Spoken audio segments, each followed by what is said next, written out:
আসসালামু আলাইকুম। টুল পরিচিতি চতুর্থ পর্বে আপনাকে স্বাগতম। এই পর্বে আমরা শেপার টুল এবং ইরেজার টুল এবং এর আনুষঙ্গিক টুলগুলো কিভাবে কাজ করে দেখব।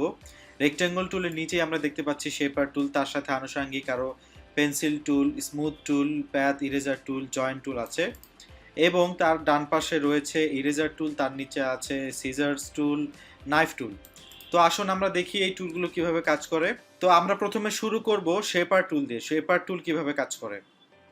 শেপার টুলটা খুবই ফানি একটা টুল। ফানি আমার কাছে ফানি এই কারণে, কারণ আমরা অনেকে মানে খুব অলস প্রকৃতির আছে, যেমন আমি নিজে, আমি অনেক অলস। তো আমি কি করে ডিজাইন করার সময় অনেক সময় রাফ একটা ওয়্যার ফ্রেম তৈরি করতে হয় বা রাফ একটা স্কেচ করতে হয়। তো তখন আমাকে এই এই শেপার টুলটা অনেক হেল্প করে। যেমন আমার ইচ্ছা হচ্ছে একটা সার্কেল আঁকতে হবে, সার্কেল তৈরি করতে হবে, কিন্তু না আমার খুব আলসেমি লাগছে যে না একটা সার্কেল তৈরি করবো, আবার শিফট প্রেস করতে হবে, সাইজ দিতে হবে, অনেক ঝামেলা। জাস্ট এই শেপার টুলটা আমাকে কিভাবে হেল্প করে দেখেন। শেপার টুলটা সিলেক্ট করলাম, আমি এইভাবে একটা র্যান্ডম দিলাম, ওয়াও একটা সার্কেল তৈরি হয়ে গেল এবং একদম মানে আমার যেমন দরকার ঠিক তেমন হয়ে গেছে। আমি কিন্তু রাফলি তৈরি করেছি দেখেন। আবার যেমন আমি একটা ট্রায়াঙ্গেল তৈরি করি, যেমন এখান থেকে একটা ট্রায়াঙ্গেল। সো আমার ট্রায়াঙ্গেলটা খুবই রাফ এবং খুবই ইম্যাচিউর ছিল, কিন্তু দেখেন কত সুন্দর এবং ক্লিয়ার এবং ম্যাচিউর একটা ট্রায়াঙ্গেল শেপ আমরা পেয়ে গেছি। সো এই শেপার টুলটা এভাবে হেল্প করে। এটা আরেকটা কাজ আছে, আমি একটু দেখাই। তো আমরা দেখলাম যে এইটা আসলে এইভাবে আমি এইভাবে চাইলে তৈরি করতে পারবো, এইভাবে চাইলে তৈরি করতে পারবো, এইভাবে চাইলে তৈরি করতে পারবো। তারপর পলিগন টুল, আমি যেই ধরনের টুল আমার দরকার আমি সেই ধরনের টুল আমি তৈরি করতে পারবো। সো আপনার যেভাবে লাগে। পলিগন টুলটা আমার হয় নাই, আমি আবার একটু করে দেখাই। সো এত বেশি অলস আমি আসলে, এই দেখেন, দেখছেন। সো এটা খুবই সহজে এবং খুবই মজা করে তৈরি করা। শেপার টুলের আরেকটা কাজ আছে, আমি একটু দেখাচ্ছি আপনাদের। সাপোজ এখানে আমার দুইটা শেপ আছে, আমি যদি এইখানে মাঝখানে এখন এইভাবে মানে মানে দাগ দেই, তাহলে দেখেন এটা কিন্তু চলে যাচ্ছে। আমি একটু শেপগুলোকে স্ট্রোক কালারটা অফ করে দিচ্ছি। দেখেন আমার এই এই যেখানটায় আমি মানে একটু স্ক্রেবল দাগ দেই, তখন কিন্তু সেইখানে মাইনাস হয়ে যাচ্ছে পজিশনটা। আবার যদি এইখানে এইভাবে দাগ দাগ দেই, তাহলে এই পজিশনটা মাইনাস হয়ে যাচ্ছে। অ্যাকচুয়ালি এটা হচ্ছে সিস্টেম যে আপনি এইভাবে যদি দুইটা শেপ বা তিনটা শেপ, যতগুলো শেপই থাকুক তার মধ্যে আপনি যদি এইভাবে দাগ দেন, তাহলে সেটা চলে যাবে। সাপোজ আমি এখানে ওই সার্কেলটা নিয়ে আসলাম, স্ট্রোকটা নান করে দিচ্ছি, আমি এইটা একটু ছোট করে দিচ্ছি। এইটা আমি ধরেন কালারটা ইয়েলো করে দিচ্ছি। তো এই সেম এইটাকে আমি অলটা ধরে কপি করে আরেকটু বড় একটা শেপ এখানে নিয়ে আসলাম। সো দুইটা শেপ আমার এখন এখানে আছে, রাইট? এইটা একটা আর ওইটা একটা। তা আমি এখন এইখানে চাচ্ছি যে এই শেপটাই থাকুক, এটা দরকার নাই। তখন আমি এই যে এটা সিলেক্ট করে আমি এখান থেকে যদি এইভাবে করি এটা চলে যাচ্ছে, বা এভাবে করে এটা চলে যাচ্ছে, আবার এভাবে করলে এটা চলে যাচ্ছে। খুব সহজে কিন্তু আমি এই চাঁদের শেপটা তৈরি করে ফেলতেছি, রাইট? এটা কিন্তু আমার জন্য অনেক সুবিধা করে দিচ্ছে, অনেক। তো এই গেল শেপার টুল। শেপার টুলের মাধ্যমে আপনারা এই ধরনের শেপগুলো বানানোর চেষ্টা করবেন, প্র্যাকটিস করবেন। এরপরে আসি পেন্সিল টুল। পেন্সিল টুল দিয়ে কী করে অ্যাকচুয়ালি? পেন্সিল টুলটা খুবই সিম্পল এবং কমন একটা টুল। এটা দিয়ে জাস্ট পেন্সিলের মতো এভাবে আমি দাগ দিয়ে লাইন তৈরি করতে পারবো। এইখানে তেমন আহামরি কিছু নেই, জাস্ট এইভাবে পেন্সিলেরও তো দরকার আছে, রাইট? পেন্সিল দিয়ে কিন্তু সব কিছু শুরু, এটাও তাই। এটা দিয়ে আপনি যেভাবে খুশি, ধরেন আমার নামটা এভাবে আমি লিখছি, সো এভাবে আমি লিখতে পারবো। তো এরকম পেন্সিল টুলটা পেন্সিলের মতোই কাজ করবে। এটা কিন্তু ব্রাশ টুলের মতো কাজ করবে না, সেটা পেন্সিলের মতো কাজ করবে, যা দিবেন তাই আসবে। ওকে, আচ্ছা। তো এরপরে আসেন, তারপরে টুলটা আমরা একটু দেখি, স্মুথ টুল। যেমন আমরা একটু আগে এই যে এখানে নামগুলো লিখলাম, এখানে কিন্তু নামগুলো অনেক শার্প ছিল, তারপরে অনেক সূক্ষ্ম কর্নার ছিল। আমি এটাকে চাইলে স্মুথ করতে পারবো এই স্মুথ টুলের মাধ্যমে। স্মুথ টুলের মাধ্যমে আমি ধরেন এখানে একটু একটু আমি এটাকে একটু স্মুথ করে দিচ্ছি, যেভাবে স্মুথ হয়ে যাচ্ছে। তারপরে আমি এইখানে একটু স্মুথ করবো, সো আমি এখানে স্মুথ করতে পারছি। তো এইভাবে আপনি এখানে স্মুথ করে দিতে পারবেন। যেই কর্নারটা আপনার মনে হচ্ছে যে বেশি সরু, আপনি যেমন এইটা একদম সরু, আপনি এটাকে চাইলে স্মুথ করে দিতে পারবেন। এই যে এই অ্যাঙ্কর পয়েন্টে এইভাবে ড্র্যাগ করলে এই পয়েন্টগুলো স্মুথ হয়ে যাচ্ছে। এটা খুব সহজে স্মুথ করে দিচ্ছে আমাকে। আমি চাইলে এই রাফ এজগুলোকে, যেমন এইখানে রাফ এজ আছে একটা, এইখানটায় আমি এইটা দিয়ে, এই স্মুথ টুলটা দিয়ে আমি স্মুথ করে দিতে পারবো। একদম স্মুথ হয়ে গেছে। সো এটা হলো স্মুথ টুল, এটা দিয়ে আপনি যে কোনো কর্নার, শার্প এজ, এই জায়গাগুলোকে স্মুথ করে ফেলা যায়। তারপর হচ্ছে প্যাথ ইরেজার টুল। পাথ ইরেজার টুলের কাজ কি? পাথ ইরেজার টুলের কাজ হচ্ছে আপনি কোনো একটা পাথ ডিলিট করতে চাচ্ছেন বা কোনো একটা পাথ আপনি রাখতে চাচ্ছেন না, সেটা কিভাবে কাজ করে। সো পাথ ইরেজার টুল কাজ করে হচ্ছে, আপনি এখান থেকে এই পর্যন্ত আপনার দরকার নেই, তা আপনি এখান থেকে এই পর্যন্ত আপনি কেটে ফেলতে পারেন। নাই, দেখছেন এইটুকু কিন্তু আমার চলে গেছে। সেইভাবে ধরেন আমার এইখান থেকে এখানে দরকার নেই, আমি এখান থেকে এখানে ড্র্যাগ করলে এটা চলে যাবে।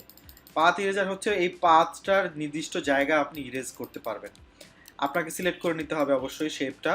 ধরেন আমি এখানে আবার এই এই যেটা তৈরি করেছিলাম এটা সিলেক্ট করে নিচ্ছি, পাথ ইরেজার টুল সিলেক্ট করছি, তারপরে আমি এখান থেকে আমার এইটুকু দরকার নেই, চলে গেল। সো পাথ ইরেজার টুল দিয়ে আমি পাথের যে কোনো একটা অংশ, যে কোনো একটা জায়গা ইরেজ করে দিতে পারবো, ডিলিট করে দিতে পারবো। এই জন্য এটার নাম হচ্ছে পাথ ইরেজার টুল। তারপরে আরেকটা মজার টুল হচ্ছে জয়েন্ট টুল। জয়েন্ট টুলটাই পাথ ইরেজার টুল দিয়ে আমরা কি করলাম, আবার একটু পাথ ইরেজার টুল দিয়ে কাজ করি। পাথ ইরেজার টুল সিলেক্ট করলাম, আমি এইখানে এইখান থেকে ধরেন এইটা আমি রিমুভ করে দিচ্ছি। তারপরে এই শেপটা সিলেক্ট করি, এই পাথটা সিলেক্ট করি, এইখানে আমি ধরেন এইখান থেকে এটা রিমুভ করে দিচ্ছি, তারপর আমি এইখান থেকে এইটা রিমুভ করে দিচ্ছি। ডান, অনেকগুলো জায়গা আমি রিমুভ করে দিয়েছি, ইরেজ করে দিয়েছি। সেটা আমি এখন জয়েন করব এই জয়েন টুল দিয়ে। আমি চাইলে পাথগুলোকে জয়েন করতে পারবো, সেজন্য আমাকে অবশ্যই সিলেক্ট করতে হবে। সিলেক্ট করে আমি জয়েন টুল সিলেক্ট করে আমি এখান থেকে এখানে জয়েন করে দিব। জাস্ট এখান থেকে এখানে ড্র্যাগ করে এখানে দিলে জয়েন হয়ে গেল।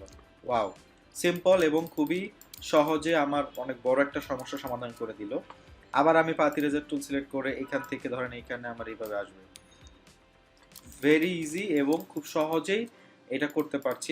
আবার এটা এবং এটা সিলেক্ট করলাম, জয়েন্ট টুল দিয়ে আমি এখান থেকে ড্র্যাগ করে আমি এই পর্যন্ত নিয়ে আসলাম, চলে আসলো। সো এইভাবে হচ্ছে আমরা পাথের জয়েন্ট টুল দিয়ে আমরা প্যাথকে জয়েন করতে পারবো।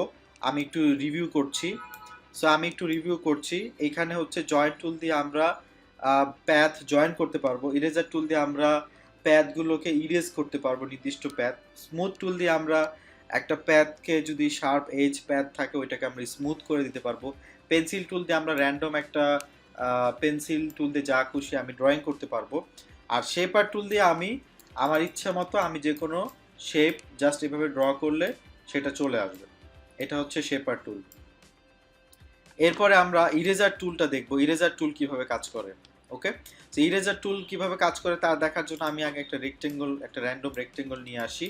রেক্টেঙ্গলের কালারটা আমি ফিল কালার করে দিচ্ছি। তো এইখানে আমি ইরেজার টুল সিলেক্ট করে দেখেন, আমি এই জায়গাটুকু যদি ইরেজ করতে চাই, করলাম, কি হচ্ছে, এই জায়গাটুকু ইরেজ হয়ে গেল। এই জায়গাটুকু কিন্তু এখন খালি, এই জায়গাটুকুতে এখন কিছু নাই। ইরেজার টুল জাস্ট আমরা যখন পেন্সিল দিয়ে কিছু একটা করি কাগজে, ইরেজার দিয়ে আমরা কিন্তু কোথাও ভুল হয়ে গেলে বা মুছে ফেলতে চাইলে মুছে ফেলার জন্য ইরেজার ইউজ করি। এখানে তাই সেম, আমি ইরেজার টুল দিয়ে আমি যে কোনো জায়গায় আমি এভাবে দরকার হচ্ছে আমি মুছে ফেলতে পারছি। সো এটা খুবই সহজ এবং খুবই ইজিলি কাজ করে। একটু টেকনিক্যালি যদি ইরেজার টুলটা দেখাই, টেকনিক্যাল একটা পার্ট আছে ইরেজার টুলে, সেটা যদি ফিল কালার না হয়, যদি স্ট্রোক কালার হয়, সেক্ষেত্রে ইরেজার টুল কীভাবে কাজ করে দেখেন। ইরেজার টুল সিলেক্ট করলাম, আমি এখান থেকে ড্র্যাগ করলাম, এটা কিন্তু চলে যায়নি, ইরেজ হয়নি, বরং এইখানে আমার যতটুকু ড্র্যাগ করেছি ততটুকুতে আমার একটা শেপ তৈরি হয়ে গেছে। এইখানে ততটুকু একটা লাইন তৈরি হয়ে গেছে, যতটুকু আমার ইরেজার টুল ড্র্যাগ করেছি ততটুকুর মধ্যে এইভাবে প্যাথ তৈরি হয়ে গেছে। আবার সেম ভাবে ধরেন আমি এখানে করলাম, এখানে প্যাথ তৈরি হয়ে যাচ্ছে, এখানে প্যাথ তৈরি হয়ে যাচ্ছে, প্যাথ তৈরি হয়ে যাচ্ছে। এই জিনিসটা কিন্তু আমরা এটাকে যা করেছি তাই, যেমন আমি আবার যদি এটাকে ফিল কালার করে দিই তাই হচ্ছে। বাট স্ট্রোকে যখন হবে সে আলাদা একটা প্যাথ তৈরি করে দিবে। এটা আমাদের জন্য অনেক সময় অনেক কাজে এটা প্রয়োজন হয়। এরপরে আসেন আমরা দেখব সিজার টুল কিভাবে কাজ করে। সিজার টুল কিভাবে কাজ করে দেখার জন্য আমি র্যান্ডম একটা প্যাথ তৈরি করি, বা আমাদের প্যাথ তৈরি করাই ছিল এরকম, আমি এটাকে স্ট্রোক করে নিচ্ছি। সিজার টুল কিভাবে কাজ করে, একটা র্যান্ডম শেপের এভাবে সিলেক্ট করে নিয়ে সিজার টুল সিলেক্ট করে আপনি যদি এই অ্যাঙ্কর পয়েন্টগুলোতে কাট করেন, এখানে ট্যাঙ্কর পয়েন্ট আছে, কাট করে দিলাম, এখানে একটা অ্যাঙ্কর পয়েন্ট আছে, কাট করে দিলাম। কি হয়েছে দেখেন, এই অ্যাঙ্কর এই শেপটা কিন্তু আলাদা হয়ে গেছে, এটা আলাদা হয়ে গেছে, এটা আমার কাট করে দিয়েছি আমরা। সিজার মানে কি, কাঁচি দিয়ে যখন কাটি যে কোনো একটা কিছু সেটা কিন্তু আলাদা করে দেয়, তাই না? এখানে তাই হচ্ছে। আমি আবার সিলেক্ট করে আরেকটু জায়গা কাটি, তাহলে আপনাদের বুঝতে সুবিধা হবে। সিজার টুলটা নিলাম, আমরা ধরেন এই জায়গাটুকু আমরা কাট করে দিব। সো আমি এখানে ক্লিক করলাম এবং এখানে ক্লিক করলাম, তার মানে এই জায়গাটুকু কাট হয়ে গেছে, দেখেন এই যে সেইটা আলাদা হয়ে গেছে। সেইভাবে সিজার টুল দিয়ে যে কোনো নির্দিষ্ট প্যাথ আপনি সিলেক্ট করে কাট করে দিতে পারবেন। খুবই সহজ এবং সিম্পল একটা টুল এই সিজার টুল। আপনি কিবোর্ড থেকে সি প্রেস করলেও এটা কিবোর্ড শর্টকাট আপনার চলে আসবে। এবার আসেন আমরা নাইফ টুল কিভাবে কাজ করে দেখব। তা আমি এটাকে ফিল কালার করে নিচ্ছি, আমি এই শেপটাকে ফিল কালার করে দিচ্ছি। ফিল কালার করে দিয়ে আমি এখানে নাইফ টুলটা সিলেক্ট করে নিচ্ছি, ইরেজার টুলের নিচে, সবার নিচে এই নাইফ টুল। এই নাইফ টুলটা হচ্ছে ছুরি দিয়ে কি হয়, আমরা যে কোনো একটা ধরেন একটা কেক যদি একটা কর্নার থেকে আমরা ছুরি দিয়ে ড্র্যাগ করি, তাহলে কিন্তু ওই কর্নারের ওই ড্র্যাগ জায়গাটুকু আলাদা হয়ে যাবে। এখানেও তাই, আমি ধরেন এইখানে এইটুকু কেটে ফেললাম, সিম্পলি এইটুকু কেটে গেছে, দেখেন আলাদা করে ফেলতে পারবো। সো জাস্ট কেক কাটার মতোই, খুবই মজার একটা সিস্টেম। কেক কাটবেন যেভাবে রিয়েল লাইফে, ঠিক সেইভাবে এখানে আপনি নাইফ টুল দিয়ে আপনার প্রয়োজন, ধরেন এইটুকুর ভিতরে আমার এইটুকু জায়গা কেটে ফেলতে হবে, সরি এটা সিলেক্ট করে নিতে হবে। সো আমি এইটুকু কেটে ফেললাম, এখন কিন্তু এইটুকু আলাদা হয়ে গেছে, দেখেন সো এইটুকু আলাদা হয়ে গেল। সো এইভাবে আপনি যে কোনো শেপের যে কোনো জায়গা কাটতে চাইলে যে কোনো অংশ নাইফ টুল দিয়ে কাটতে পারবেন। সো গাইস, এই পর্বে এই পর্যন্তই। আমরা শেপার টুল এবং pencil, smooth, path, eraser, joint tool, তারপর হচ্ছে ইরেজার টুল, সিজার টুল এবং নাইফ টুল দেখলাম। আপনারা কিছু র্যান্ডম শেপ তৈরি করবেন, শেপগুলোকে শেপার টুল দিয়ে বা ইরেজার টুল দিয়ে এগুলো দিয়ে জয়েন করবেন, ইরেজার টুল দিয়ে কাটবেন, নাইফ টুল দিয়ে কাটবেন, এগুলো একটু প্র্যাকটিস করবেন। তো দেখা হবে আগামী পর্বে নতুন কিছু টুল নিয়ে। গ্রাফিক ডিজাইন হাতে করে থেকে পণ্ডিত কোর্সে থাকার জন্য আপনাকে অনেক অনেক ধন্যবাদ।